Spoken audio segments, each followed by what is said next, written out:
Education. So last video में हमने quality of population वाला सेक्शन जो है वो शुरू किया था और उसमें हमने जाना था कि हम अपनी पॉपुलेशन की जो क्वालिटी है वो 3 क्राइटेरिया से देख सकते हैं।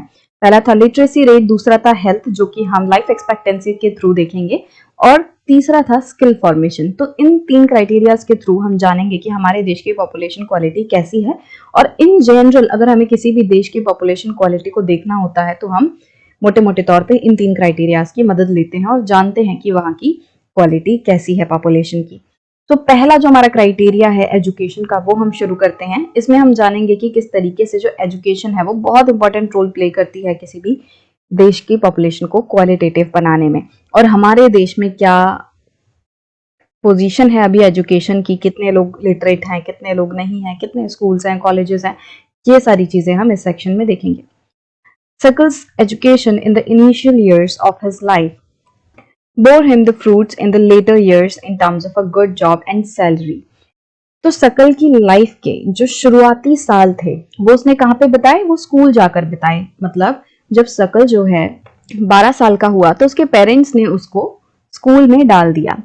अब शुरुआती सालों में जब वो स्कूल गया, जो उसने अपनी पूरी स्कूली पढ़ाई की, उससे क्या हुआ? उससे उसको फ्यूचर में जाके जो अच्छी जॉब है और जो अच्छी सैलरी है वो मिली। We saw education was an important input for the growth of सकल, और हमने ये क्लियरली देखा जो एजुकेशन है वो सकल की ग्रोथ के लिए बहुत इंपॉर्टेंट थी। मतलब कि अगर हम कहें कि सकल जो है किस वजह से इतना सक्सेसफुल हो पाया तो उसका एक रीजन जो है वो एजुकेशन भी है। It opened new horizon for him, provided new aspirations and developed values of life. अब एजुकेशन की वजह से क्या हुआ? जो सकल का होराइजन है, मतलब कि उसकी नॉलेज, उसका एक्सपीरियंस जो है वो इंक्रीज हुआ। साथ ही साथ उसको नए एस्पिरेशंस मिले, उसको नई आकांक्षाएं मिली। मतलब कि अब उसके एम बनने लगे कि मुझे लाइफ में ये करना है, ये अचीव करना है, ठीक है। और अब वो जो लाइफ है उसको वैल्यूएबल बनाता गया, और लाइफ को जीने के लिए जो वैल्यूज हैं वो उसमें डेवलप्ड होने लगी। मतलब कि जो चीजें आपको लाइफ को जीने के लिए चाहिए, जिस तरीके से आपको लाइफ जीनी चाहिए, वो चीजें सकल जो है वो डेवलप करता गया। नॉट ओनली फॉर सकल, education contributes towards the growth of society also. अब ऐसा नहीं है कि जो पर्सन पढ़ता है सिर्फ उसी की ग्रोथ होती है, बल्कि ये चीज हम पहले भी डिस्कस कर चुके हैं कि जो पर्सन पढ़ता है वो उसका खुद का तो अच्छा होता ही होता है, उसकी खुद की तो ग्रोथ होती ही होती है, बट उसके साथ साथ उसके आसपास वाले लोगों की उनकी भी ग्रोथ होती है। इन जनरल सोसाइटी जो है वो भी ग्रो करती है। It enhances the national income, cultural richness and increases the efficiency of governance. तो जो एजुकेशन है वो क्या करती है? वो नेशनल इनकम को भी बढ़ाती है। मतलब कि ओवरऑल सारे लोग मिलके जो एक तरीके से पैसा कमा रहे हैं तो हमारी नेशनल इनकम भी बढ़ती है, कल्चरल रिचनेस आती है। जब लोगों के पास पैसा होता है तो वो अलग अलग तरीके की एक्टिविटीज में इन्वॉल्व होते हैं, अलग अलग तरीके की वैल्यूज डेवलप करते हैं, कुछ कामों को करने के तरीके जो है नए नए निकालते हैं। वहीं जो लोग गरीब हैं उनके पास सबसे मेन एम क्या है? उनका पेट भरना, राइट। उनके लाइफ में सबसे इंपॉर्टेंट थिंग बस खाना होगा, कि उनके पास खाना हो, उनके पास सर ढकने के लिए छत हो, उनके पास कपड़े हो। सबसे मेन चीज उनकी बेसिक नेसेसिटीज ही रहेंगी। जब तक वो चीजें नहीं होंगी, किस तरीके से वो दूसरे चीजों पे ध्यान देंगे, किस तरीके से वो रिचुअल, इवेंट्स, फेस्टिवल्स, इन चीजों को प्रॉपर तरीके से निभा पाएंगे? नहीं हो पाएगा। जैसे हमारे यहाँ दिवाली का त्योहार होता है तो हम क्या करते हैं? हम लाइट्स लगाते हैं, अपने घर में दिए लगाते हैं। तो हमारा एक तरीके से ये कल्चर है कि हम इस तरीके से ये त्योहार मनाते हैं। बट अगर गरीब होगा कोई जिसके घर में खाना पकाने के लिए तेल नहीं है, क्या वो दिया जलाने के लिए तेल अरेंज कर पाएगा? क्या वो लाइट्स वगैरह के लिए पैसे ला पाएगा? तो उसके घर में त्योहार क्या होगा कि बस दो रोटी जो है उनको पेट भर के त्योहार वाले दिन मिल जाए। तो जब हम अमीर होते हैं, जब हम एजुकेटेड होते हैं, हमारे पास पैसा आता है, तो साथ ही जो पूरी कल्चर वाली चीजें हैं ये भी एनरिच होती हैं, ये भी बढ़ती हैं। और इसके साथ साथ गवर्नेंस का जो काम करने का तरीका है, गवर्नेंस जिस तरीके से काम करती है वो भी बढ़ेगा। जब अच्छे पढ़े लिखे लोग होंगे, जब हेल्दी लोग होंगे, तो देश की जो गवर्नेंस है वो भी बहुत अच्छे से काम कर पाएगी।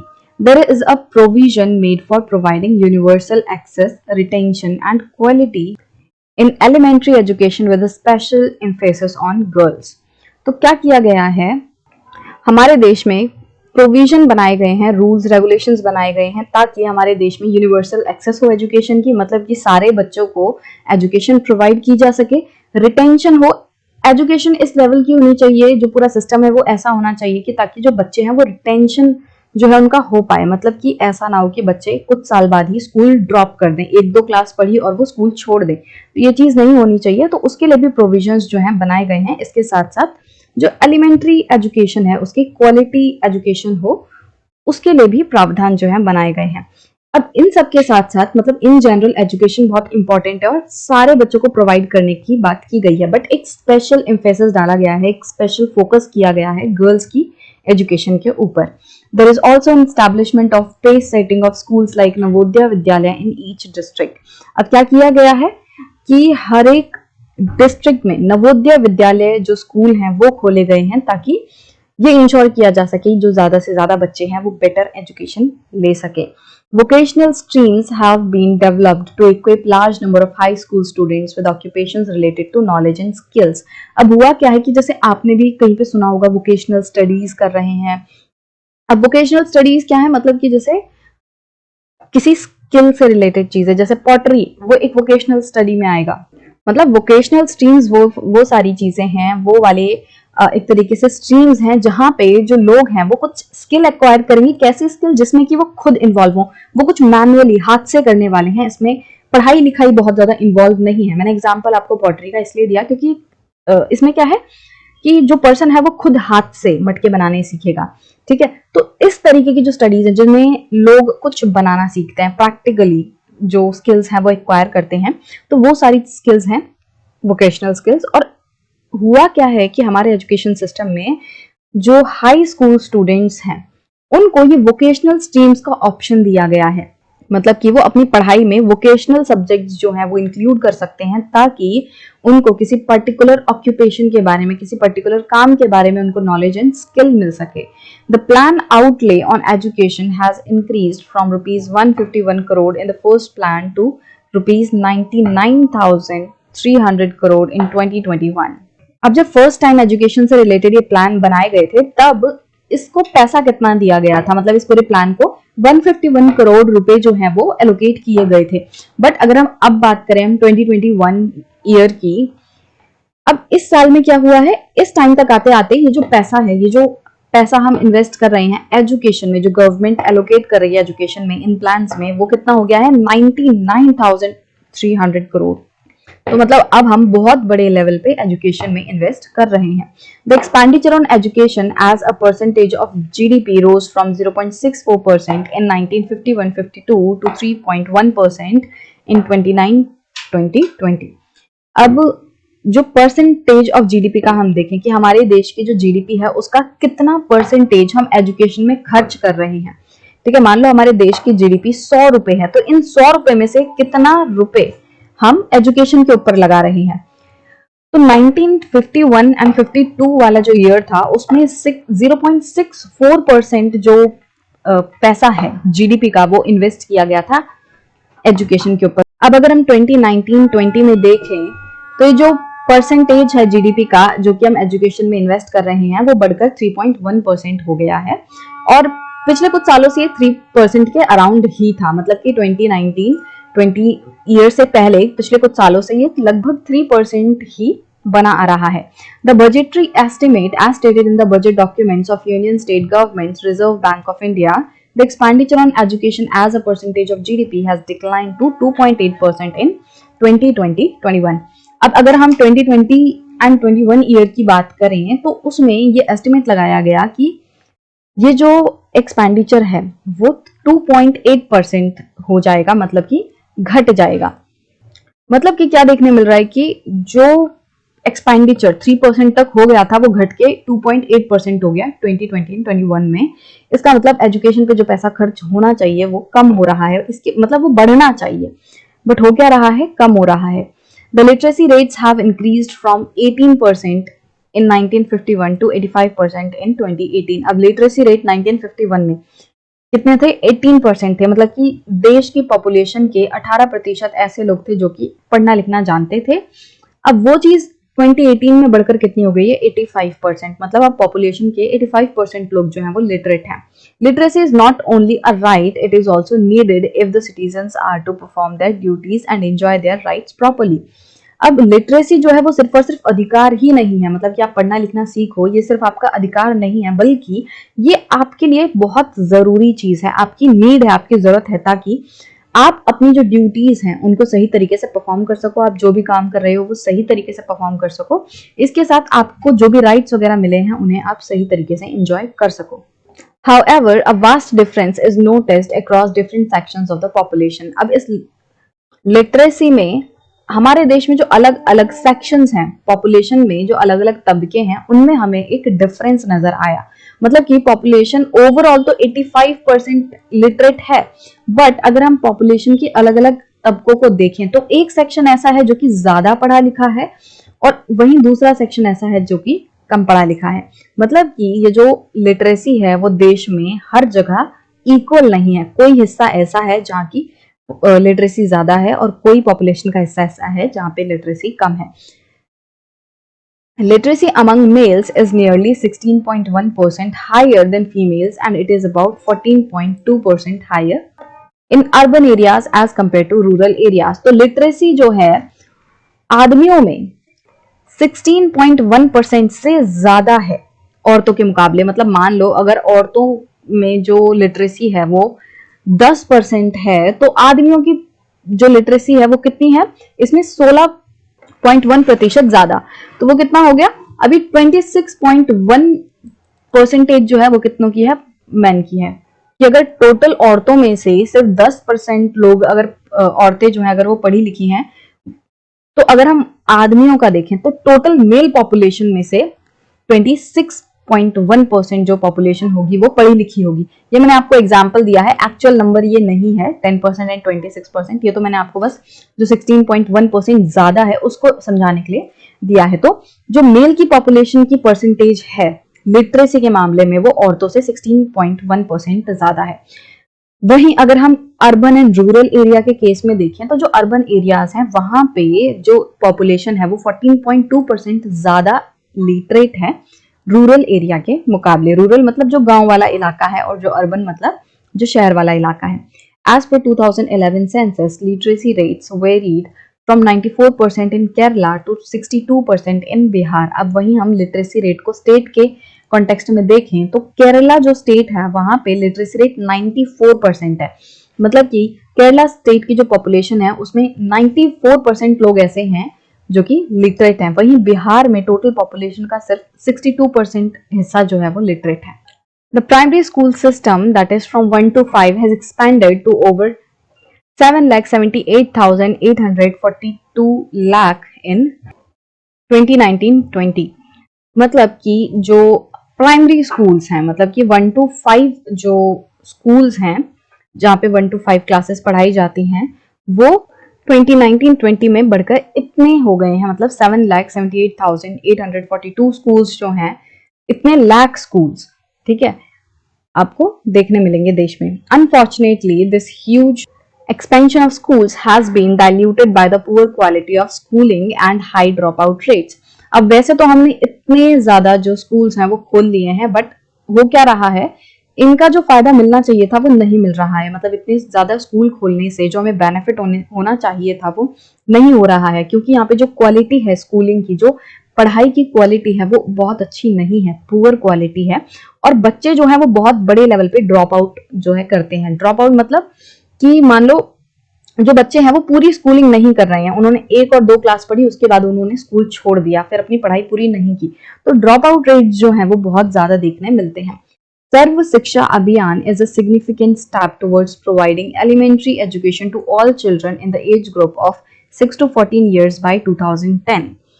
अब सर्व शिक्षा अभियान जो है ये एक ऐसा अभियान था जिसमें कि ये कोशिश की गई कि जो एलिमेंट्री एजुकेशन है, मतलब कि जो आपकी प्राइमरी एजुकेशन, एक तरीके से जो 1 to 6 क्लास है वहां तक बच्चों को पढ़ाया जाए और कंपलसरी एजुकेशन हो, मतलब सारे बच्चों को एजुकेशन जो है वो प्रोवाइड की जा सके 2010 तक।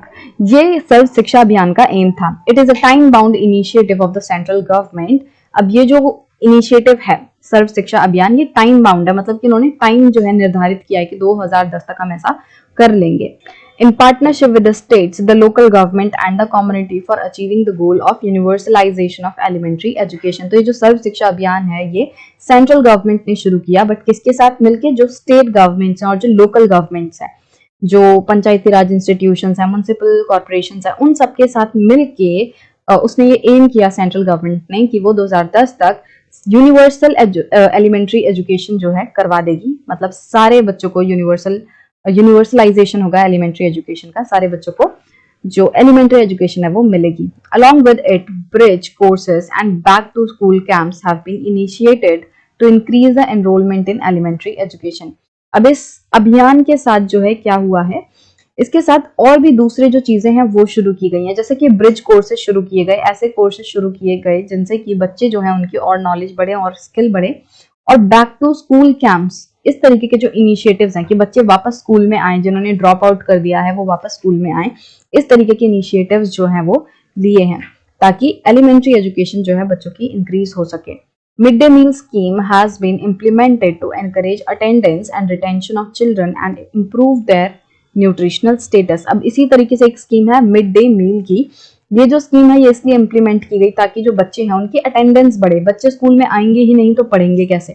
तो गांव वगैरह में क्या है, बहुत ज्यादा अमीर बच्चे, बहुत ज्यादा वेल ऑफ जो बच्चे हैं वो नहीं होते, ऐसे बच्चे होते हैं जो कि जिनके पेरेंट्स के पास इतना पैसा नहीं है, और क्योंकि उनके पास इतना पैसा नहीं है तो वो बच्चों को जो स्कूल हैं, प्राइवेट स्कूल वगैरह ऐसी जगह नहीं भेजते और वो बच्चों को अपने साथ ही काम में लगा लेते हैं। वो सरकारी स्कूल में जहाँ पे फ्री एजुकेशन मिल रही है वहां पे भी अपने बच्चों को नहीं भेजते, कभी कभी क्या करते हैं वो उनको अपने साथ काम में ही लगा लेते हैं।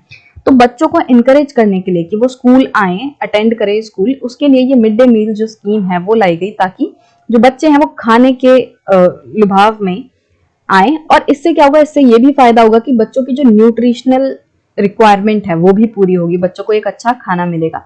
These policies could add to the literate population of India. अभी जो पॉपुलेशन जो ये स्कीम्स हैं सर्व शिक्षा अभियान जैसी, इन्होंने पहले 2010 का जो है वो एम रखा, बट फिर क्या हुआ, ये जो टाइम है उसको इनडेफिनेटली इंक्रीज कर दिया गया कि मतलब हमें कंटिन्यूअसली ये एफर्ट करते रहना है कि जो बच्चे हैं उनको अच्छी एजुकेशन मिलती रहे। ठीक है, तो मतलब ये अभी भी चल रहा है। सो 2018 में क्या हुआ, ये जो सर्व शिक्षा अभियान है उसको राष्ट्रीय माध्यमिक शिक्षा अभियान के साथ जोड़ के एक नया जो अभियान है समग्र शिक्षा अभियान वो चलाया गया, जिसमें कि सेम एम है कि जो बच्चे हैं उनको प्रॉपर एजुकेशन प्रोवाइड की जा सके। The gross enrollment ratio GER in higher education in the age group of 18 to 23 years is 27% in 2019-20। तो अगर हम हायर एजुकेशन की बात करें, मतलब स्कूल के बाद वाली जो एजुकेशन है, कॉलेज वाली जो एजुकेशन है, उसकी अगर हम बात करें तो 2019-20 जो वाला फाइनेंशियल ईयर है उसमें क्या हुआ, 27% जो बच्चे हैं 18 से 23 ईयर की उम्र के, उन्होंने हायर एजुकेशन के लिए एनरोल किया। मतलब कि 18 से 23 साल की उम्र के जितने भी बच्चे हैं उनके टोटल पॉपुलेशन का सिर्फ 27% ऐसे बच्चे थे जिन्होंने की एनरोल किया हायर एजुकेशन के लिए, which would be broadly in line with world average। और ऑन एन एवरेज अगर वर्ल्ड लेवल पे भी देखें तो लगभग 27% ही बच्चे जो हैं वो वर्ल्ड लेवल पे भी एनरोल करते हैं। The strategy focuses on increasing access, quality, adoption of state-specific curriculum modification, vocationalization and networking on the use of information technology। अब फोकस क्या है, जो गवर्नमेंट है वो किस तरीके की स्ट्रेटेजीज निकाल रही है ताकि वो बच्चों को ज्यादा एजुकेशन प्रोवाइड कर सके, बच्चों की एक्सेस जो है वो इंक्रीज कर सके। अगर मान लो अगर आपके शहर में सिर्फ एक ही स्कूल है, अब शहर तो बहुत बड़ा होता है बट बच्चों के लिए पॉसिबल नहीं है कि वो इतना 2 घंटा ट्रेवल करके किसी स्कूल में जा सकें, तो इसका मतलब क्या है कि बच्चों के पास एक्सेसिबिलिटी नहीं है स्कूल की। अगर वो स्कूल जाएंगे तो उनके दिन का 4-6 घंटे स्कूल आने जाने में ही बर्बाद होंगे, तो बच्चे पढ़ेंगे कब, है ना। तो स्कूल कैसा होना चाहिए भाई, एक्सेसिबल होना चाहिए। एक्सेसिबल का मतलब क्या होता है कि वो आपके पास भी हो और आप उसको अफोर्ड भी कर सको, वो आपके इतने नजदीक है कि आप वहां जा सको और आप उस स्कूल की फीस इतनी है कि आप वो फीस दे सको। तो एक्सेसिबिलिटी इंक्रीज करना मतलब इस तरीके के स्कूल खोलना जो बच्चे जहां पे आसानी से आ सकें और उनकी फीस भी नॉर्मल रखना ताकि बच्चे से अफोर्ड कर सके। जो मतलब बहुत ज्यादा अमीर माँ बाप नहीं है वो भी अपने बच्चों को पढ़ा सके। There is also focus on distance education. तो अभी हमने क्या बात की कि स्ट्रेटेजी क्या है कि बच्चों की एक्सेस बढ़ाना है, उसके साथ क्वालिटी अच्छी हो। स्टेट स्पेसिफिक करिकुलम जो है, मतलब कि हर एक स्टेट में एक अलग एनवायरमेंट है, एक अलग कल्चर है, अलग भाषा है, ठीक है, उसके हिसाब से जो करिकुलम है बच्चों को पढ़ाया लिखाया जाना चाहिए। वहां की हिस्ट्री, उस स्टेट की हिस्ट्री बच्चों को पता होना चाहिए। तो ये सारी चीजें जो हैं वो स्टेट स्पेसिफिक होनी चाहिए कि बच्चे को जो करिकुलम है, जो बच्चों को पढ़ा रहे हो, सिलेबस है, वो आपके स्टेट के हिसाब से भी हो। वोकेशनलाइजेशन होनी चाहिए, अगेन जो वोकेशनल स्किल्स हैं वो बच्चों को मिलनी चाहिए। नेटवर्किंग हो, बच्चे एक दूसरे से बोलना सीखना सीखें, और जो एक दूसरे को जानना है वो भी बहुत इंपॉर्टेंट है अगर आप ग्रो करना चाहते हो। तो नेटवर्किंग स्किल्स जो हैं वो बढ़ें, इंफॉर्मेशन टेक्नोलॉजी का इस्तेमाल बच्चे सीखें। तो ये सारी चीजों पे फोकस किया जाना चाहिए, और इसके साथ साथ फोकस इस चीज पे भी है कि बच्चों को डिस्टेंस एजुकेशन भी प्रोवाइड की जा सके। मतलब कि मान लो कोई बच्चा ऐसा है जो कि रेगुलर स्कूल नहीं जा सकता, बट वो अपने स्कूल की जो भी पढ़ाई है वो घर पे 2-4 घंटे निकाल के, चाहे रात को वो पढ़े, कैसे भी करके वो मैनेज कर सकता है कि वो पढ़े और जाके एग्जाम दे दे। तो डिस्टेंस एजुकेशन क्या करेगा कि आपको डेली स्कूल आने की जरूरत नहीं है, बट आप साल में एक बार 2 बार, जितने भी बार एग्जाम होते हैं, आप बस एग्जाम देने के लिए आ जाओ और बस काफी है, ठीक है। आपको डेली स्कूल जाने की जरूरत नहीं है। तो बहुत सारे लोगों को डिस्टेंस एजुकेशन से भी फायदा होता है। मान लो कोई औरत है, वो जॉब कर रही है, और मान लो उसने 10th-12th की थी, उसके बाद वो कोई छोटा मोटा काम करने लग गई, बट अभी उसको और पढ़ाई करनी है ताकि वो और बेटर जॉब ले सके। तो वो क्या करेगी, अपनी जो ऑलरेडी जॉब कर रही है उसके साथ वो डिस्टेंस एजुकेशन ले लेगी, मतलब किसी ऐसे कॉलेज में एडमिशन ले लेगी जो कि डिस्टेंस एजुकेशन प्रोवाइड कराता है, जहां डेली जाना जरूरी नहीं है, बट आप एग्जाम दे लो, ठीक है। तो वहां पे उसने एनरोल किया, उसने टाइम टू टाइम अपने एग्जाम दे दिया, उसने डिग्री जो है, ग्रेजुएशन डिग्री हासिल की, और उसको एक बहुत अच्छी जॉब जो है किसी फॉर्म में मिल गई। तो इस तरीके से लोगों को बहुत फायदा होता है। Convergence of formal, non formal, distance and IT education institutions. अब ये जितने भी अलग अलग तरीके के एजुकेशन इंस्टीट्यूशंस हैं, चाहे वो फॉर्मल एजुकेशन सिस्टम हो, इंस्टीट्यूशन हो, चाहे नॉन फॉर्मल इंस्टीट्यूशंस हो, मतलब कि जो फॉर्मलाइज्ड नहीं है, मान लो कोई कोचिंग सेंटर है, ठीक है।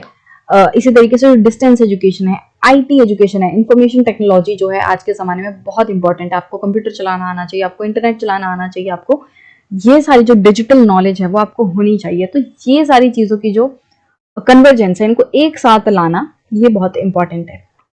इस चीज पे भी फोकस किया गया है। Over the past 60 years, there has been significant growth in the number of university and institution of higher learning in specialized area. अब पिछले 60 सालों में, खैर अब तो 75 years of our independence हो चुके हैं, तो मतलब जब से हम आजाद हुए हैं तब से अगर हम देखें तो मतलब हमारे देश में जो यूनिवर्सिटीज हैं, जो हायर एजुकेशन के लिए जो इंस्टीट्यूशंस हैं, कॉलेजेस हैं, वो बहुत ज्यादा बढ़ गए हैं, जहां पे आप स्पेशलाइज्ड एरियाज में, मतलब स्पेसिफिक एरियाज में आप नॉलेज एक्वायर कर सकते हो। Let us read the table to see the increase in the number of college universities, enrollment of students and recruitment of teachers from 1952, 1951 to 2019-20। मतलब कि यहाँ पे ऊपर एक टेबल दी गई है जिसमें आप ये देखोगे कि 1951 से लेके 2019-2020 वाला जो ईयर है, इसमें हमारे देश में जो कॉलेजेस हैं, यूनिवर्सिटीज हैं, उसमें कितना इंक्रीज हुआ है, बच्चों की एनरोलमेंट में कितना इंक्रीज हुआ है, कितने बच्चे पहले कॉलेज जाते थे और अब कितने बच्चे, कितने नंबर ऑफ स्टूडेंट्स जो हैं वो हायर एजुकेशन में एनरोल करते हैं। इसके साथ साथ टीचर्स की मात्रा जो है हम वो भी देखेंगे, क्योंकि फैकल्टी भी बहुत इंपॉर्टेंट होती है। तो 1950-51 में क्या था कि जो नंबर ऑफ कॉलेजेस हैं वो सिर्फ 70 थे, यूनिवर्सिटीज सिर्फ 30 थी, और स्टूडेंट्स जो हैं वो 2,63,000 स्टूडेंट्स थे जो कि हायर स्टडीज कर रहे थे, और टीचर्स दोनों को मिला के, कॉलेजेस एंड यूनिवर्सिटीज दोनों को मिला के जो टीचर थे वो 24,000 थे। अब 1990 में देखें तो ये जो नंबर है वो 750 से बढ़कर, देख लो मतलब कितना ज्यादा हो गया, अब 7,000 हो गया है। 7,346 जो है ये नंबर हो गया। अब मतलब इसमें बहुत ज्यादा कुछ है नहीं, आप नंबर जो है खुद कंपेयर कर सकते हो कि देखो देखते देखते कैसे बढ़ गया। अगर मैं आपको 2019-20 वाला फिगर बताऊं तो जो कॉलेज 750 थे 1950 में, वो 2019 में बढ़कर कितने हो गए, 44,374 कॉलेजेस हो गए, 1,236 यूनिवर्सिटीज हो गई, 38 मिलियन ठीक है, 38 मिलियन जो स्टूडेंट्स है, 38.2 मिलियन जो स्टूडेंट्स हैं वो स्कूल जा रहे हैं, कॉलेजेस जा रहे हैं, या हायर स्टडीज के लिए तो कॉलेज जा रहे हैं। मतलब 3,82,75,207 स्टूडेंट्स, तो बहुत बड़े मात्रा में अब जो स्टूडेंट्स हैं वो कॉलेज जाते हैं। और वहीं अब अगर हम टीचर्स की बात करें तो 12,07,204 जो टीचर्स हैं हमें वो देखने मिलेंगे। मतलब कि टीचर्स की जो मात्रा है वो भी 24,000 से बढ़ के 12 लाख हो चुकी है। तो इंक्रीमेंट तो हुआ है, ऐसा नहीं है कि हमारे देश ने कुछ भी इंप्रूवमेंट नहीं किया, इंप्रूवमेंट तो हुई है।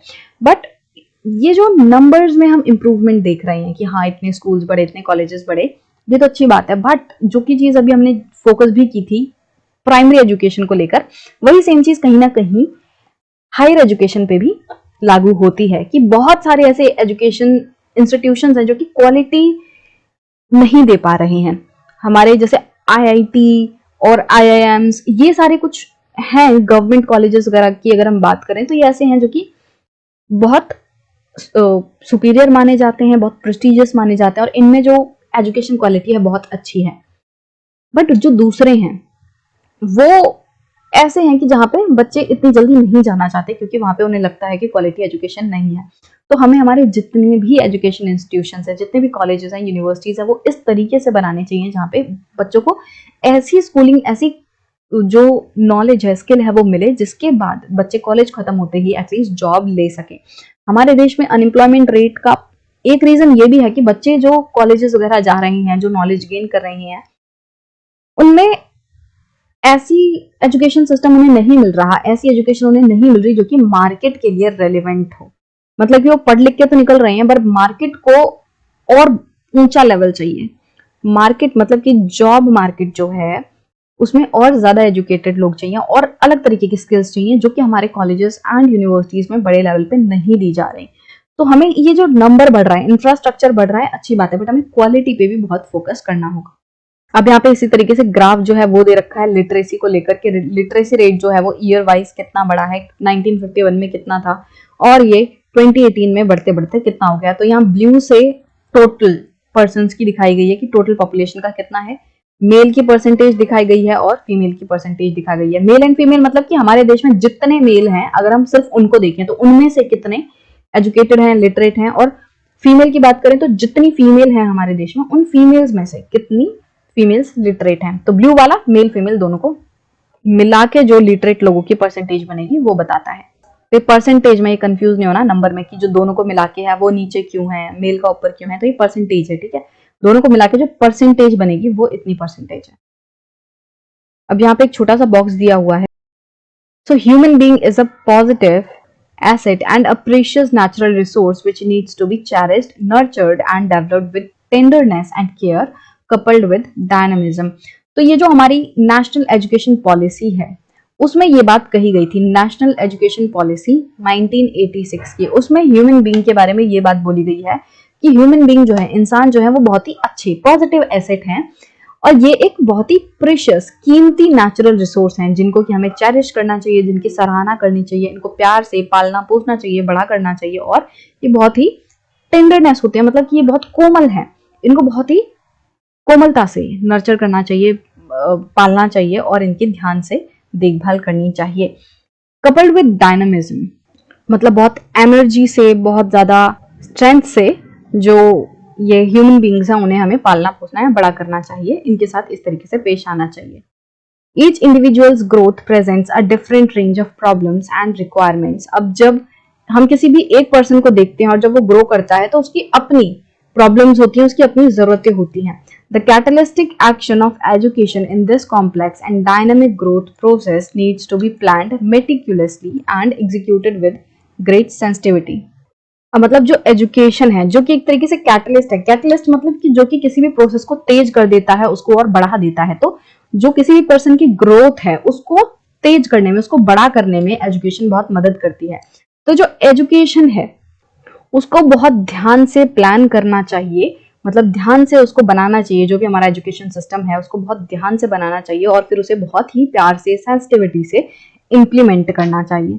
तो इस तरीके से एजुकेशन के रोल के बारे में जो नेशनल एजुकेशन पॉलिसी है 1986 की वो बोलती है कि किस तरीके से ह्यूमन बींग्स को हमें नर्चर करना चाहिए, किस तरीके से किसी भी पर्सन के साथ पेश आना चाहिए, और किस तरीके से एजुकेशन एक बहुत इंपॉर्टेंट रोल प्ले करती है और हमें बहुत ध्यान से उस एजुकेशन को, उसका सिलेबस, करिकुलम, ये सारी चीजें बहुत ध्यान से हमें बनानी है और फिर उसको एग्जीक्यूट भी बहुत ध्यान से करना है।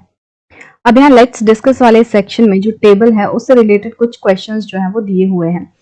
फर्स्ट क्वेश्चन है, is the increase in the number of colleges adequate to admit the increasing number of students.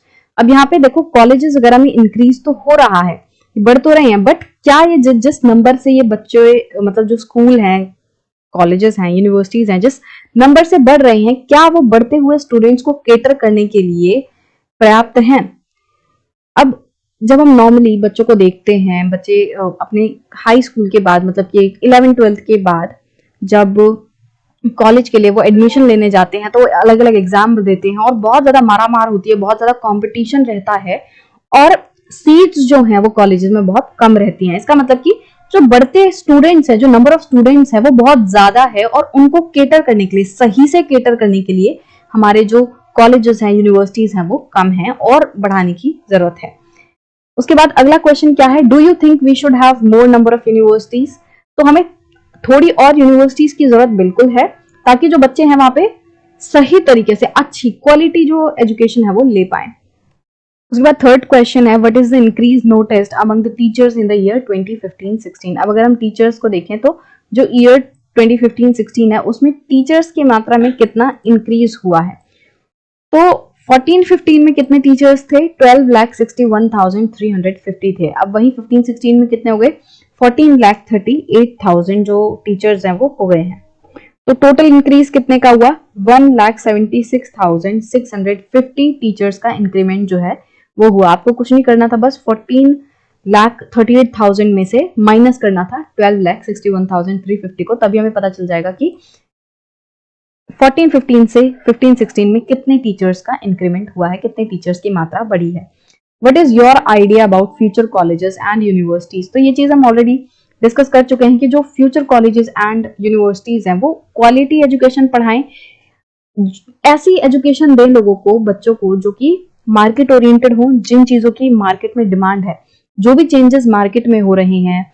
मान लो आईटी इंडस्ट्री है, कोई बच्चा जो है वो आईटी जो इंडस्ट्री है उससे रिलेटेड कोई कोर्स कर रहा है, तो इस इंडस्ट्री में जो भी चेंजेस आ रहे हैं, जो भी इनोवेशंस हो रही हैं, टेक्नोलॉजीज आ रही है, जिस भी तरीके के ट्रेंड चल रहे हैं, उस तरीके से बच्चे को जो है पढ़ाया जाए। ऐसा ना हो कि वही पुराना सिलेबस पढ़ाया जा रहा है, अब बहुत कुछ चेंज हो गया है और उसको अकोमोडेट नहीं किया जा रहा एजुकेशन में, तो वो चीज नहीं होनी चाहिए। क्वालिटेटिव एजुकेशन होनी चाहिए, ऐसी एजुकेशन होनी चाहिए कि बच्चा जब कॉलेज से निकले तो वो अपने कॉलेज के बेसिस पर, अपनी पढ़ाई के बेसिस पर एम्प्लॉय हो सके, मतलब कहीं पे जॉब ले सके या फिर अपना जो काम है, बिजनेस है, स्टार्ट कर सके उस नॉलेज के साथ।